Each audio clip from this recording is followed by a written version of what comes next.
Hey Tyler, thank you for coming in today. It is so great to see you again. Tell me a little bit about what's going on over the past week. Um, I've just been feeling pretty stressed lately. Mm, mm. Stressed.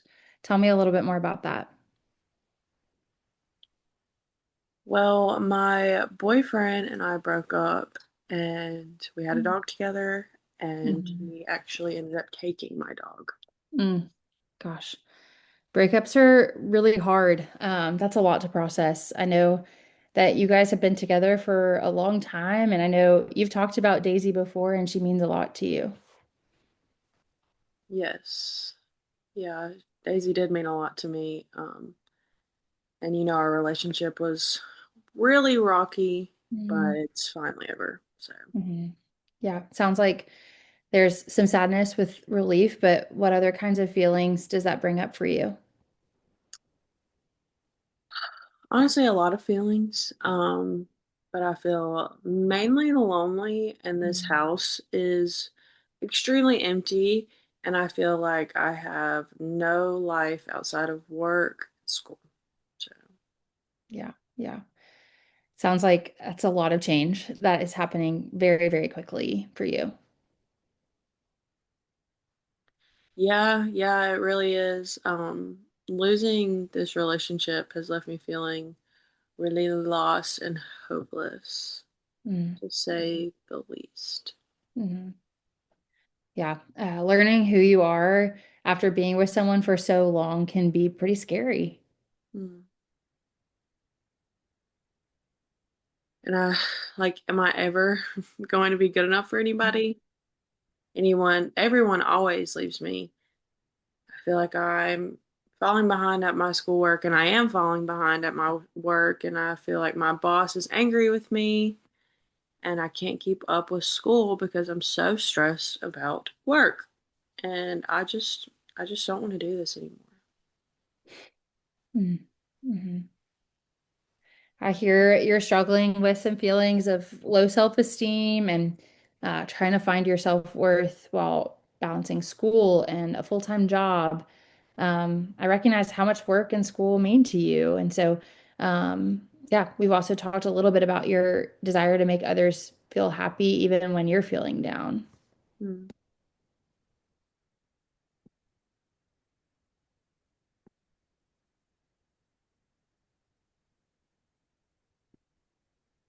I guess that's true. I do care a lot about what other people think, Mm, um, but it's exhausting, and I can't, and I don't want to live this way. mm, mhm. I want to pause there. I know earlier you said that you don't want to do this anymore, and I hear you saying that you can't keep living life this way. Can you tell me a little bit more about that or what you mean by that?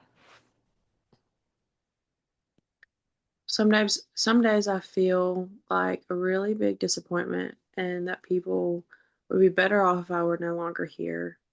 I feel like a waste of space. I feel like I'm a bother. I like walk into rooms and like I walk into work and I just feel like everybody just doesn't want me there, and like I said, like a waste of space. Like that my breath isn't even worth breathing or my feet aren't worth walking. Mm-hmm. How long have you been wishing that you were no longer here or feeling this way?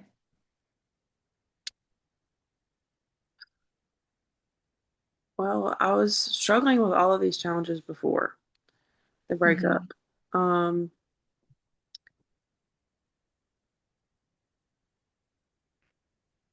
and I just feel like the breakup was just like the tipping point, and it just heightened everything that like a boyfriend mask, or like he was like a band-aid to like all these feelings, and that band-aid has been ripped open, and Hmm. now all these feelings are flooding, and I don't know what to do with them.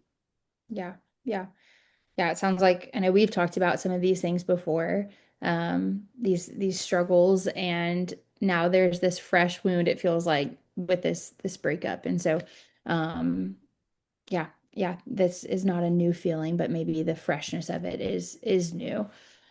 Have you ever had thoughts about ending your own life before? I keep a bottle of Xanax in my nightstand, that my boyfriend left at the house, and I have briefly thoughts of using it whenever I felt super lonely and helpless. Sometimes I can't fall asleep at night, and I just kind of find myself bawling my eyes out, and these thoughts just like overwhelm me and consume me, and it's hard to break free from like the thoughts at night. Yeah. Yeah. I know this is hard to talk about, and I really appreciate your vulnerability and honesty in discussing these things with me. I think it's a huge, brave first step for reaching out, for help in this situation. Yeah, I just felt like I needed to reach out for help, and Mhm. I just know that I'm not in a good headspace right now. Yeah. Yeah. Yeah. I'm glad that you trust me enough to be able to share these thoughts with me and to reach out. I know you said this bottle of medication in your nightstand can be a trigger when you're alone at night. It sounds like it could be maybe a reminder of your past relationship. Hmm. Yeah, I guess I never thought about it that way. Mm, Um, I think having it close by gives me comfort. Like, mm. yeah. Yeah. Yeah. What kind of comfort does it provide? It gives me comfort to know that I have an escape if my Mm, pain if my pain in life is just too hard. mhm, mhm. Yeah. An escape. It sounds like you've put a lot of thought into this, and especially if you do need an escape, as you said. On a scale of 1 to 10, with 1 being not strong at all and 10 being extremely strong, how strong are these feelings in these moments of loneliness? Hmm, Probably about a 6. I feel Mm, like I have hope for the future. mm, I know where I want to accomplish things. I want to have a happy life. I just don't know how to find that. I just feel so empty. yeah, things feel maybe a little bit bleak right now, but you still have this hope for the future, things that you want to accomplish. On a scale of 1 to 10, how are you feeling in this moment? Probably about a 3. I feel better being able to talk to someone about what's affecting me, and Mhm, it's nice to kind of get out in the open. mhm. Yeah. I'm hearing that these thoughts maybe affect you more at night, especially when you have such easy access to the pill bottle in your nightstand. What are some things that prevent you from using this escape plan? I have a family to live for. My sister's having a baby, and I really want to be there and be a fun aunt. Also Mhm, want to travel and meet new people. I enjoy my work, and I want to get back to the productive state of mind that I once had. mhm, mhm. Yeah. It sounds like your work is really important to you and your family is too. And there's a lot to look forward in future months with your sister's baby and becoming the fun aunt. It sounds like your family is a really great support system for you. Mm. Yeah, yeah, they really are. Yeah. Yeah. I want to just check and make sure I'm understanding you correctly. So correct me if I'm wrong, but I'm hearing that you've been struggling with sleep.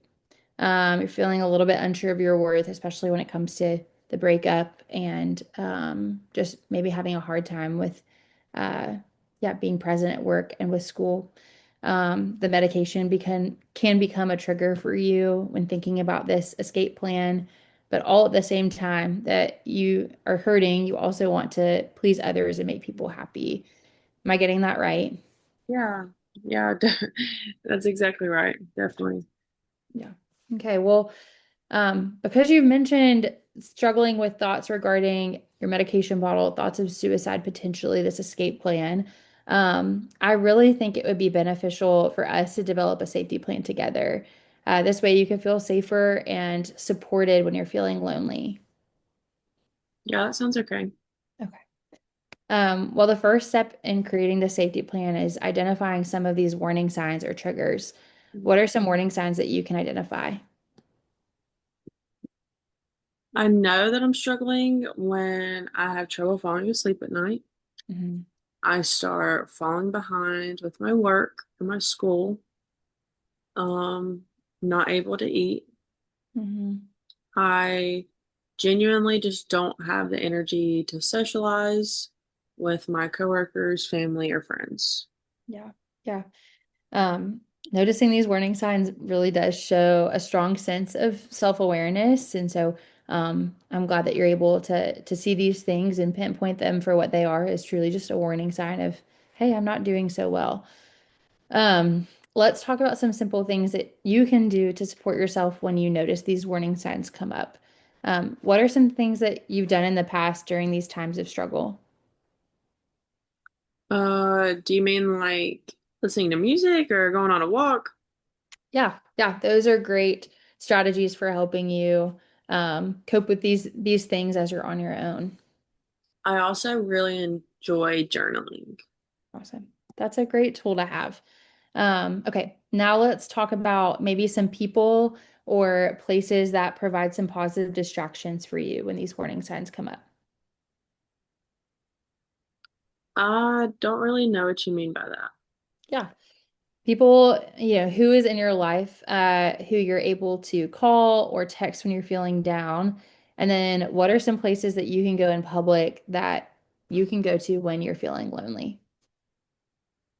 Okay, I have a really good friend that I talk to, and also my sister. Mhm. Would a coffee shop off campus be somewhere? Yeah, yeah, for sure. Those are perfect supports that allow you to be engaged with others instead of isolating yourselves. Just getting out of maybe your house alone where you feel lonely and into a public setting where other people are around can be really helpful. Okay, that seems manageable and comfortable. Yeah, wonderful. I want this safety plan to be manageable and comfortable, and yours so that you could add other people to or places. This is not a set in stone thing. We just want to kind of get this framework for you in this moment where you're struggling. I do like that I have a voice in this and it's more personal and supportive. Mhm, mhm. Yeah, that is the goal. Thinking kind of more about this, can you identify a couple people who you can ask for help if your suicidal thoughts increase? I guess we talked about that a moment ago, my sister and my friend. Yeah, that's great. Yeah. Well, that's right there, contact info on the plan. Okay. Um, Next, we need to identify and list professional and crisis resources who you can reach out to should you feel unsafe, have an intent to harm yourself or kill yourself, or access to means. I really can't think of any of those resources. Yeah. Well, first we can add my information first as your counselor. We could also write down the information of the campus counseling service at your school. Okay, yeah, that makes sense. Yeah. I also would like to add that the 988 Suicide and Crisis Lifeline is a great resource. This can be utilized for you if you find yourself struggling and unable to touch base with your sister or your friend or myself or a school counselor. Okay, yeah. Yeah. Would you be able to or willing really to work with me to reduce access to the medication by maybe allowing your friend or your sister to hold on to it for a little while as we learn some coping skills together and implement the safety plan? Yeah, I guess so. Hmm.